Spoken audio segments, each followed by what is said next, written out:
Aqui estamos novamente em nosso canal de tecnologia do Instituto Newton Sebraga.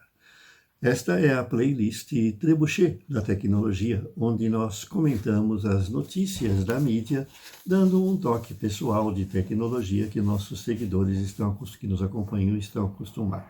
A notícia que damos, ela apareceu na mídia em junho de 2023, época em que nós estamos gravando este vídeo, e ela trata de um sonho que todos os pesquisadores que estão envolvidos com tecnologia eletrônica e elétrica, eles têm há muitos anos. Com a descoberta da supercondutividade, que é aquela característica que um corpo apresenta de não apresentar resistência elétrica e em baixas temperaturas, o grande sonho é justamente a gente trazer isso para temperaturas ambientes. Até então, por exemplo, para você obter um supercondutor, você tem que resfriá-lo a temperaturas extremamente baixas, lá da ordem de poucos graus Kelvin. E o que esses pesquisadores descobriram é que é possível a gente ter supercondutores a temperatura ambiente. Então não vai precisar um equipamento super frio para fazer um chip supercondutor funcionar. Nós poderemos ter no futuro supercondutores a temperatura ambiente. E aí foi o que esses pesquisadores descobriram, que chegou bem perto disso, né? Que é um material chamado Red Matter, né? Vocês têm lá no link mais informações da notícia em inglês, né?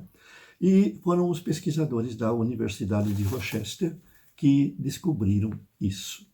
Talvez seja já o caminho para que no futuro a gente tenha os chips supercondutores, aqueles chips que terão velocidade incrível, baixa resistência, que terão a possibilidade de ter consumos de corrente assim extraordinários, a criação de superímãs, por exemplo, aqueles ímãs que mantêm o seu magnetismo por uma corrente circulando num circuito de resistência zero, coisas fantásticas.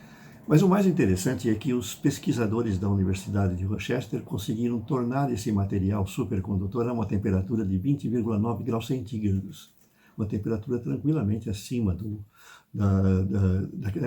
próxima daquela temperatura ambiente, né?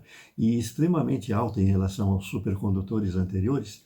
Isso, por exemplo, vai abrir campo para que a gente tenha aqueles trens flutuantes em campos magnéticos.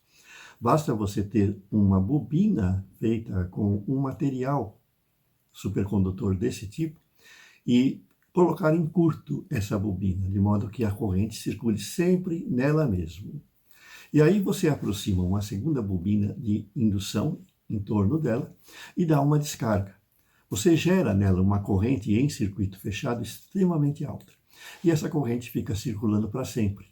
Ela mantém-se circulando nesse circuito magnético, porque a resistência é nula. Então ela não cai com o tempo, ela não dissipa calor, ela não faz nada. Mas ela cria um poderoso campo magnético. Esse é o princípio do trem que se flutua sobre os trilhos e bobinas. Ele tem uma bobina supercondutora, né? Uma bobina desse material, que cria um superímã que repele ele em relação ao trilho. Então ele se mantém flutuante. Então essa seria uma das aplicações para esse material supercondutor. Não teriam os superímãs que são criados por indução.